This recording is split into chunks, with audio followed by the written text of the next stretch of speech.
पौने 2 करोड़ की आबादी पर मुश्तमिल कराची मेट्रोपॉलिटन सिटी में सेहत के हवाले से अस्पताल तो बहुत, लेकिन फिजियोथेरेपी सेंटर नायाब हैं। अल्हम्दुलिल्लाह हमने इस कमी को पूरा करते हुए गुलिस्तान जौहर में ज़ुबैदास फिजियोथेरेपी सेंटर का आगाज कर दिया है।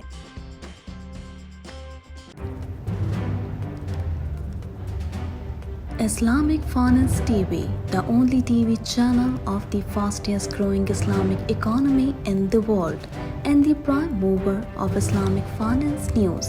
Follow us on our social media handles and watch our reports and educational program at www.islamicfinancetv.com. For advertisement, please contact us at islamicfinancetv@gmail.com.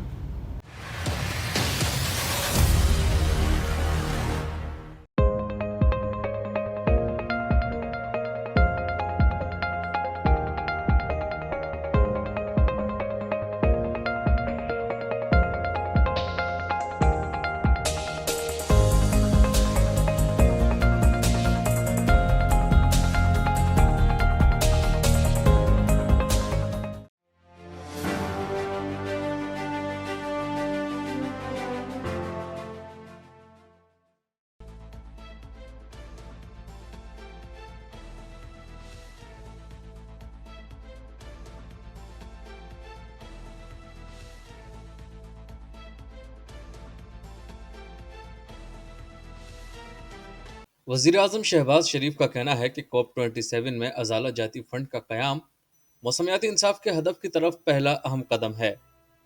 वज़ीर-ए-आज़म शहबाज शरीफ ने समाजी राब्ते की वेबसाइट ट्विटर पर अपने ट्वीट में कहा कि COP27 में अज़ाला जाती फंड का क़याम मौसमियाती इंसाफ के हदफ की तरफ पहला अहम कदम है। मौसमियाती तब्दीलियों से मुतासर ममालिक के नुकसानात के अज़ाले के लिए अक़वाम मुत्तहिदा के तहत आलमी फ़ंड कायम कर दिया गया है।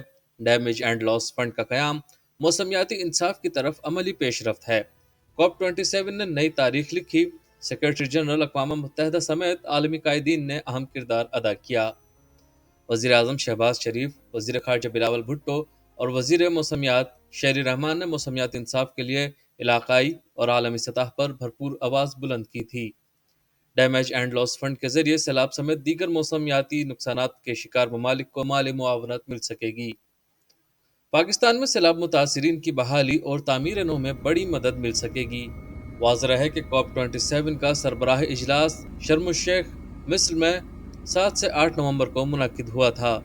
कॉन्फ्रेंस में मिस्र के सदर की खुसूसी दावत पर वज़ीर-ए-आज़म शहबाज शरीफ इजलास में शरीक हुए थे। वज़ीर-ए-आज़म शहबाज शरीफ ने आलमी बिरादरी पर मौसमियाती इंसाफ की फराहमी और डैमेज एंड लॉस फंड के क़याम पर जोर दिया था।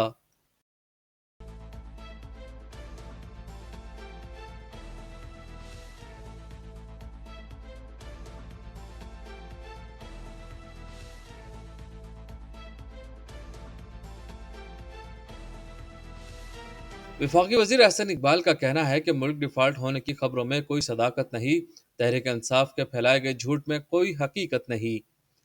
उम्रे की अदायगी के बाद जद्दा में पाकिस्तानी कौंसलेट में पाकिस्तानी कम्यूनिटी से खिताब करते हुए एहसन इकबाल ने कहा कि बैरून मुल्क हर शख्स की अच्छाई या बुराई उसके ज़ाती नाम से नहीं बल्कि उसके मुल्क से पहचानी जाती है। सऊदी अरब में मुकीम पाकिस्तानी सऊदी अरब के कवानीन का एहतराम करते हुए पाकिस्तान का नाम रोशन करें। उनका कहना था कि मौजूदा हुकूमत ने IMF से मुआहदे पर अमल करके मईशत को बेहतर बनाया। PTI ने पूरी कौम को एक दूसरे का गिरबान पकड़ा दिया है।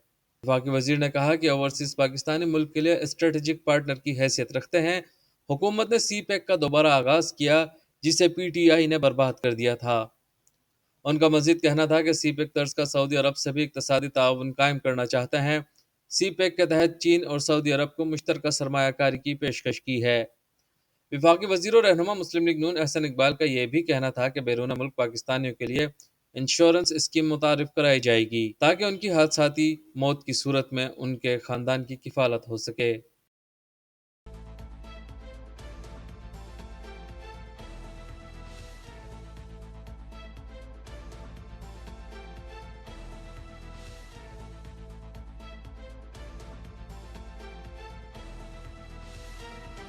तोशाखाना तहाइफ की मुबैना फ़रोख्त में फरागोगी को स्मगलिंग में मदद देने वाले तमाम मुलविस किरदारों के गिर्द कानून का घेरा तंग करने का फैसला कर लिया गया है।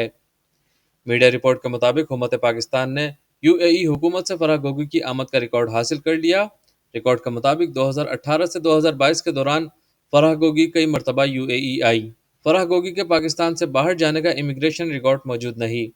हुकूमत ने पाकिस्तान में फराह गोगी को इमिग्रेशन में सहूलत देने वालों के खिलाफ तहकीकात शुरू कर दी।